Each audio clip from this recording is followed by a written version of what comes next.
नमस्कार, सार्वमंथन न्यूज महाराष्ट्रमध्ये आपलं स्वागत. पाहूयात आजची सविस्तर बातमी.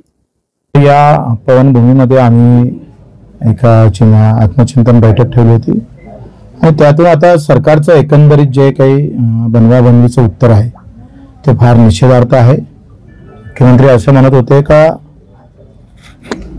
दुष्काळ पडला तर मग आपण कर्जमाफीचा विचार करू, परंतु बोलताना निवडणुकीमध्ये ते असं कधीच बोलले नाही. कर्ज सातबारा कोरा कोरा म्हणणारे मुख्यमंत्री आज आम्हाला गणित सांगत आहे समजून.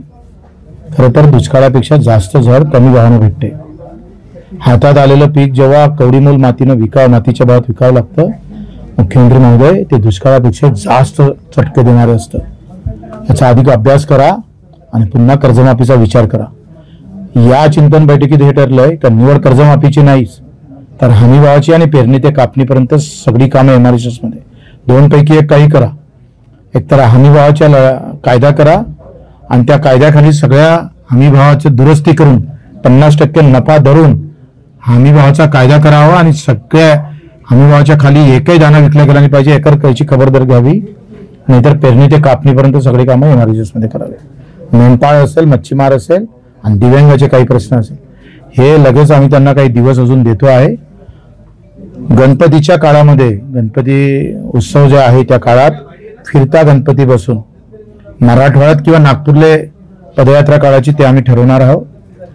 हा फिरता गणपती कुठे विसर्जन करायचं ते निश्चित नाही, परंतु फिरता गणपतीचं आम्ही पाहतोय तिथे आम्ही स्थापना करू आणि विसर्जन मात्र पदयात्रेनंतर ठरवू. त्यापूर्वी 9 ऑगस्टला मोदीजी आणि देवेंद्रजीच्या हाताला काळी राखी बांधून आम्ही निश्चित नोंदवून आहोत. 28 लोकांसाठी सिंदूर यात्रा आपण काढली, ते चांगलंच झालं, पण 6 लाख शेतकऱ्यांच्या आत्महत्या झाल्या. त्याच्या सिंदुराबाबत आपण अजूनही विचार करत नाही. त्याच्या आयुष्यात येणारा काळोखाची रात्र संपली पाहिजे.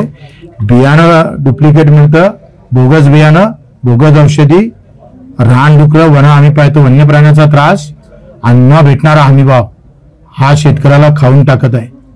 रोज 10 ते 15 आत्महत्या होतोय, तरी तुमच्या संवेदना जागृत होत नाही, याचं दुःख वाटतं.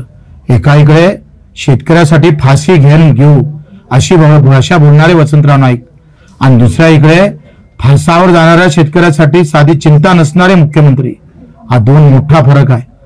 हरित क्रांती ते आत्महत्या पर्यंतचा हा प्रवास थांबला पाहिजे. हरित क्रांतीनंतर खऱ्या अर्थानं उन्नतीचे दिवस आले पाहिजे होते. वसंतराव नाईकाच्या हरित क्रांतीनंतर आत्महत्याचे दिवस शेतकऱ्याला पाहावं लागतं, म्हणून हे स्थळ आम्ही नेमलं आहे. सार्वमंथन न्यूज महाराष्ट्राला लाईक करा, शेअर करा, सबस्क्राईब करा.